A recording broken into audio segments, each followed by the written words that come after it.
Hello friends, कहानियाँ किस्से channel में आपका स्वागत है। तो चलिए आज की कहानी शुरू करते हैं। आज सुबह आया निमंत्रण पत्र। जब सरोज देवी ने खाने की मेज पर अपने पुत्र राजीव को दिखाया, तब राजीव उस निमंत्रण पत्र को देखता रह गया।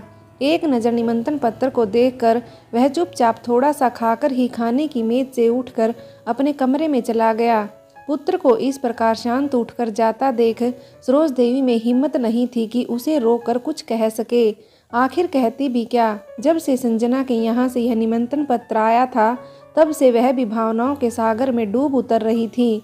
सरोज भी खाना अधकाया छोड़कर चुपचाप आकर अब अपने कमरे में कुर्सी पर आंख मूंद कर बैठ गई थी।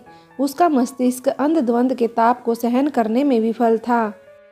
मन में घुमड़ रहे दुख के सागर ने अब आंखों के जरिए बहना शुरू कर दिया था।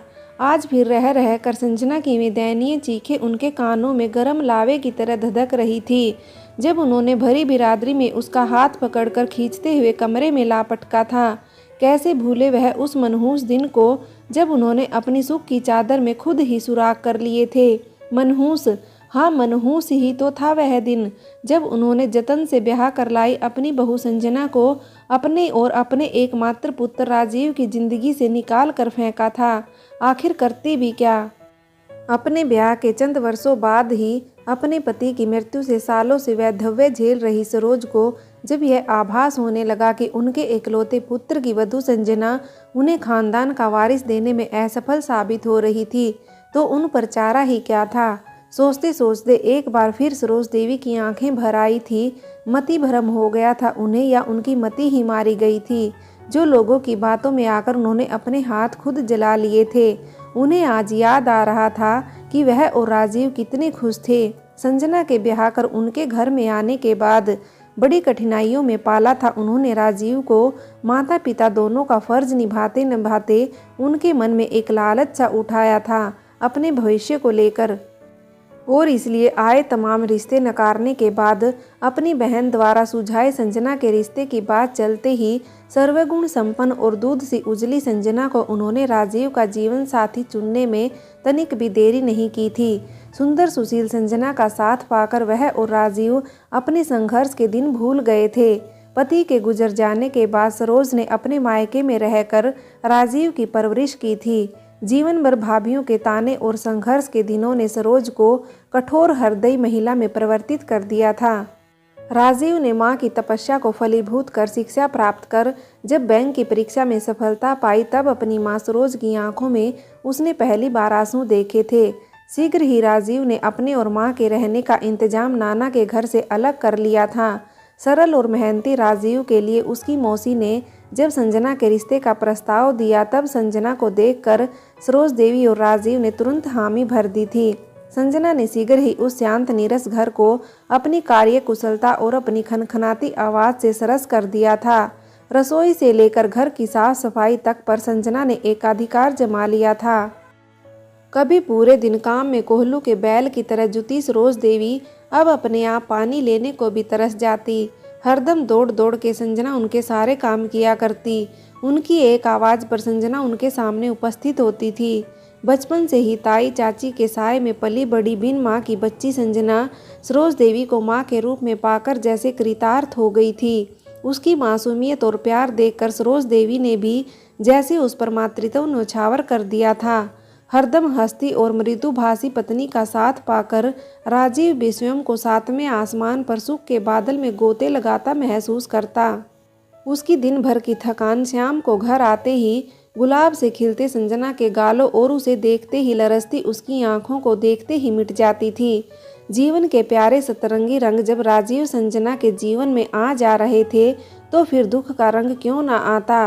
विवाह को 3 वर्ष हो चले थे और सरोज देवी को घर में एक नन्हे मुन्ने की कलरव की अधीरता से प्रतीक्षा होने लगी थी।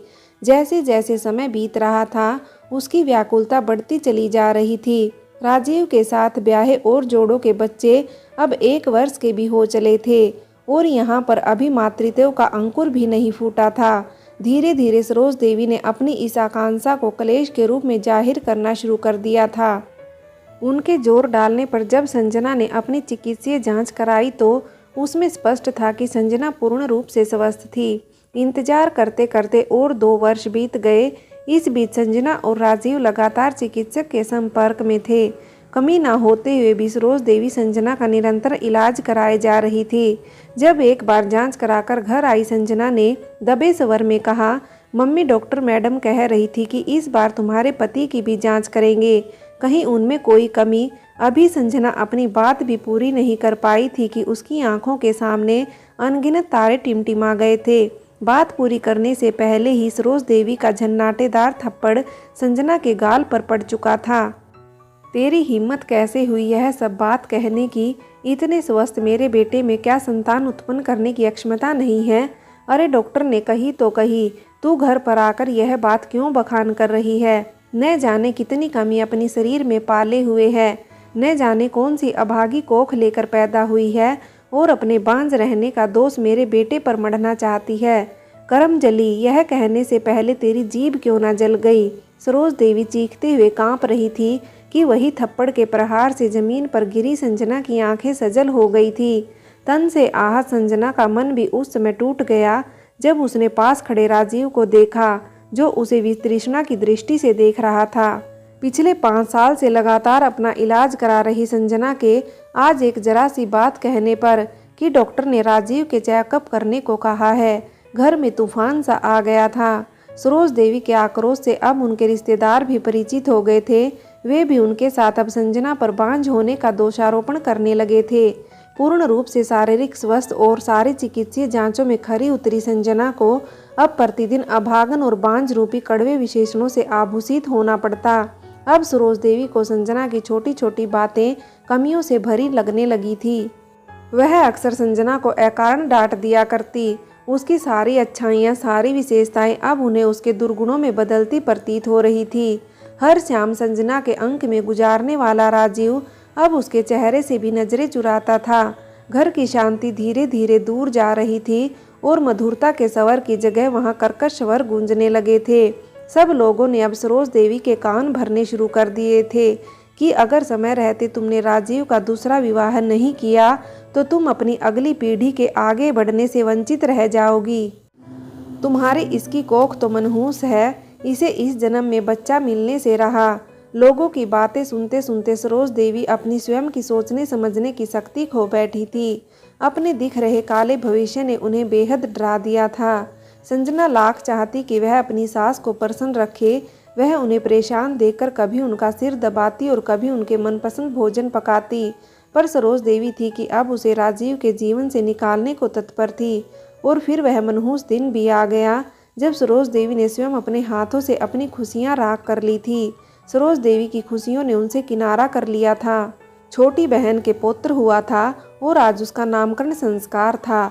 बहन के यहाँ से आया हुआ निमंत्रण पत्र सरोज देवी के जलते मन पर मिर्च का लेप लगा रहा था। कोई और होता तो वह हरगिज भी ना जाती, पर यहाँ सवाल छोटी बहन का था।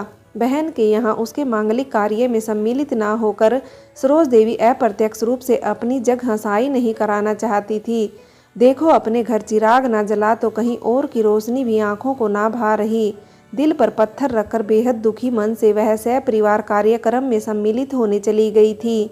अभी वह कार्यक्रम में पहुंची ही थी कि उनके दुख को बढ़ाने के कारण खुद चलकर उनके पास आने लगे थे। उनके साथ संजना को आया देखकर सबकी भ्रूकुटी तन चुकी थी। स्वयं संजना भी सबके चेहरे पर उपजा रोष आसानी से पढ़ पा रही थी। संजना अच्छे से जानती थी कि उसकी सास के मायके में उसका स्वागत इसी तरह से किया जाएगा, लेकिन वह जी कड़ा करके यहाँ आई थी। वह अब इन परिस्थितियों से दूर नहीं भागना चाहती थी, जब कोई अपराध उसने किया ही नहीं था और ना ही वह स्वयं को किसी दोष की पात्रा समझती थी, तो ऐसे में सामाजिक अवहेलना अब उसके लिए असहनीय हो चली थी। विवश मन लिए वह चेहरे पर भरसक मुस्कान लाने का प्रयत्न कर रही थी, पर यहाँ भी उसे इस बात में असफलता मिली थी।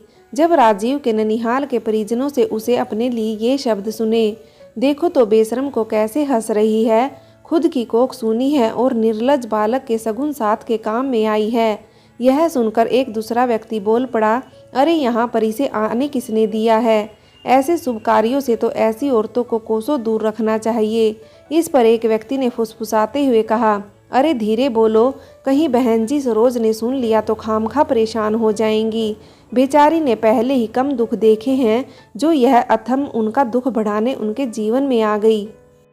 गर्म शीशे की तरह कान में पिघल रही ये बातें जैसे तैसे संजना सुनकर साथ खड़े राजीव को विवशता से देखने लगी कि शायद वह उनका प्रतिवाद करे, लेकिन उसके दुख की तब सीमा नहीं रही जब उसने देखा उन लोगों की बातें सुनकर राजीव उससे मुंह फेर कर आगे बढ़ गया था। सरोज देवी और राजीव तेजी से अंदर चले गए थे और बेचारी संजना सकुचाती हुई उनके पीछे पीछे जैसे तैसे घसीट कर अब उस कक्ष में प्रवेश कर गई थी, जहां पर नवजात का नामकरण संस्कार के लिए हवन चल रहा था। हवा और धुएं की निकासी की सही व्यवस्था न होने के कारण वह कक्ष पूरी तरह से हवन की धूप सामग्री के धुएं से भर चुका था। जहां बड़े बड़े लोग उस अवस्था में सांस लेने में दिक्कत महसूस कर रहे थे, तो फिर भला वह नवजात कैसे सांस ले पाता। नन्हा बालक एकदम से सांस ही रोक गया था। कक्ष में चल रहा हास परिहास नवजात की मां के घबराहट, बड़े स्वर और रुदन से एकदम निस्तेज हो चला था। किसी को कुछ समझ में नहीं आ रहा था कि एकदम से बालक को क्या हुआ कि तभी अचानक संजना को सामने खड़ा देखकर एक बुजुर्ग महिला ने उस पर उंगली इंगित कर दी और ऊंचे स्वर में कहने लगी, अरे यह अपशगुनी सामने आ गई है तो ऐसा ही होना था। इस बांझ को ऐसे शुभ अवसर पर लाकर खड़ा कर दोगे तो ऐसा नहीं होगा तो क्या होगा। अरे दूर करो इसे, नहीं तो न जाने और क्या हो जाएगा। अपने पुत्र की ऐसी हालत देखकर सरोज देवी की छोटी बहन चीखने लगी थी।